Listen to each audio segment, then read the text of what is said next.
Box को properly unpack कीजिए। अंदर से थर्मोकोल पैकिंग को सही ढंग से खींचे।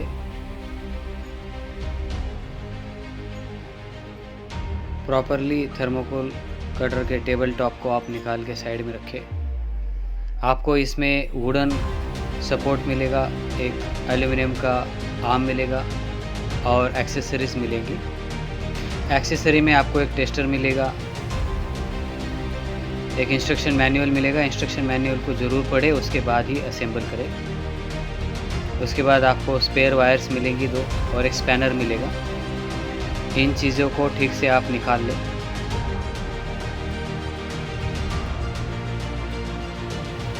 टेबल टॉप को ठीक से पॉलीथीन से निकालने के बाद सबसे पहले हम एल्युमिनियम का आर्म लगाएंगे।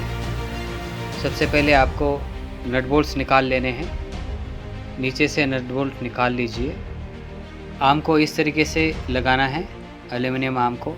सबसे पहले ऊपर वाला नट बोल्ट डालिए, इसके बाद वॉशर लगाएं, इसके बाद नट लगाएं। नट को जो स्पैनर दिया हुआ है 7 नंबर वाला, उसे टाइट करें। आप टेस्टर को इस तरह से लगा के और स्पैनर से आप इसको टाइट कर सकते हो। इसके बाद हम दूसरे साइड का नट बोल्ट लगाएंगे। नट बोल्ट अगर लग नहीं रहा है तो ऊपर वाला नट बोल्ट ढीला कर लो, क्योंकि ऊपर का नट बोल्ट ढीला करने से थोड़ा सा प्ले आ जाएगा और आपको आराम से दूसरा नट बोल्ट डाल सकते हो। सबसे पहले ये पॉजिटिव का कनेक्शन का वॉशर लगाइए, बड़ा वाला। उसके बाद छोटा वॉशर लगाइए और उसके ऊपर नट लगाइए। स्पैनर और स्क्रू ड्राइवर से टाइट कर सकते हो। इसके बाद आपको जो आगे वायर लटक रही है, इस तरीके से उसको राउंड आर्म को लगाना है, सर्कुलर आर्म को इस तरीके से वायर को आपने लगाना है। और दूसरी तरफ नीचे से सेंटर में आपको वायर रखनी है, जहाँ पे ब्लैक साइन है वहाँ से वायर जाना चाहिए। और इस वायर को आप टाइट कर दीजिए इस तरीके से। ये जो सपोर्टिंग आर्म है वुडन का, as a guide, wooden guide को आप इस तरीके से लगा सकते हो। नट बोल्ट को, फ्लाई नट को पहले खोल लीजिए। इस तरीके से आपको लगाना है।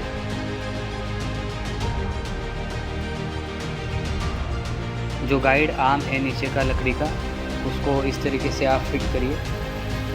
वॉशर डाल दीजिए, उसके बाद फ्लाई नट लगा दीजिए। वुडन गाइड आर्म को आप लास्ट छोड़ सकते हो अगर आपको कोई डिज़ाइन वगैरह निकालना है, नहीं तो फिर आगे भी उसको अपने हिसाब से लगा सकते हो। वायर को आप खोल लीजिए, जो पावर सप्लाई का वायर है। वायर हीट होने की वजह से ढीला हो जाता है। आप इसको फिर से टाइट कर सकते हो। यहाँ पे नीचे अगर आप देखेंगे तो टेम्परेचर कंट्रोल के लिए पीसीबी दिया हुआ है। टेस्टर से आप जहाँ पे दिया हुआ है उस जगह पे वोल्टेज रिड्यूस कर सकते हो एंटी क्लॉकवाइज घुमा के। घड़ी की विरुद्ध दिशा में जब आप घुमाओगे तो ये जो लाल दिख रहा है तार, इसका जो बहुत ज़्यादा टेम्परेचर है, वो टेम्परेचर कम हो जाएगा। ये स्विच जो है बाईपास के लिए दिया हुआ है। अगर इसको ऑफ़ करते हैं, ऑफ़ करने के बाद अगर आप एडजस्टमेंट करते हो तो एडजस्टमेंट होगी। अगर इस स्विच को ऑन करेंगे तो एडजस्टमेंट का कोई फ़र्क नहीं पड़ेगा, क्योंकि वो पावर सप्लाई को बाईपास कर देता है और कंट्रोल के थ्रू नहीं आता कुछ भी। इसलिए इस स्विच को ऑफ़ रख के ही आपको टेम्परेचर एडजस्ट करना है। जैसे कि मैं घड़ी की विरुद्ध दिशा में इसको घुमा रहा हूँ बाईपास करने के लिए, ये स्विच दिया है, उसको ऑफ रखना है, तभी ये टेम्परेचर कंट्रोल काम करेगा। अगर घड़ी की दिशा में हम अभी घुमाते हैं तो ये तार फिर से लाल होगा, टेम्परेचर बढ़ना शुरू हो जाएगा। अगर इससे भी ज़्यादा हमको टेम्परेचर चाहिए तो ये स्विच को दबा के हम इस पीसीबी को बाईपास कर सकते हैं।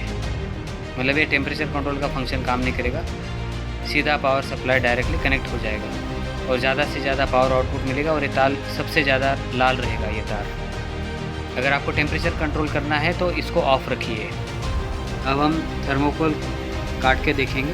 गाइड को लगा के इस तरीके से आपको थर्मोकोल सीधी लाइन में काट सकते हो।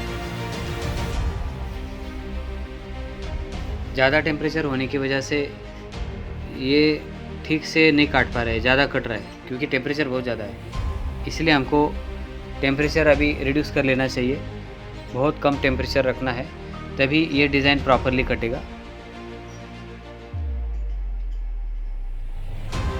अगर आप मशीन को सही ढंग से चलाना नहीं आता है तो आपको रिज़ल्ट नहीं मिलेगा। ज़्यादातर लोगों को प्रॉपर असेंबली और इंस्ट्रक्शन मैनुअल पढ़ना नहीं आता है और वो बताते हैं कि प्रोडक्ट ख़राब है। ये प्रोडक्ट बहुत ही अच्छा प्रोडक्ट है, सिर्फ चलाना आना चाहिए, असेंबली का आना चाहिए। अपने अगर दिमाग का इस्तेमाल किया है तो ये प्रोडक्ट बहुत बेखूबी से आप बढ़िया तरीके से इस्तेमाल कर सकते हो। यहाँ पे टेम्परेचर मैं और रिड्यूस कर रहा हूँ क्योंकि अभी भी ज़्यादा टेम्परेचर की वजह से वो थर्मोकोल ठीक से नहीं कट रहा है, क्योंकि ज़्यादा टेम्परेचर से वो पिघल रहा है इधर उधर। अभी टेम्परेचर मैंने बहुत कम रखा हुआ है, उसकी वजह से बराबर लाइन पे मैं काट पा रहा हूँ। थर्मोकोल आजू बाजू ना पिघले इस तरीके से टेम्परेचर की सेटिंग करने से आप इसको आराम से बारीक डिज़ाइन इसको निकाल सकते हो।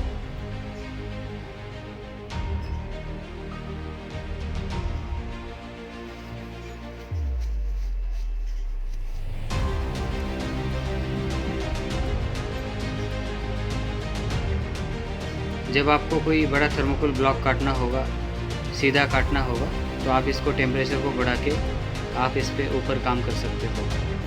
Thank you for watching. देखने के लिए धन्यवाद।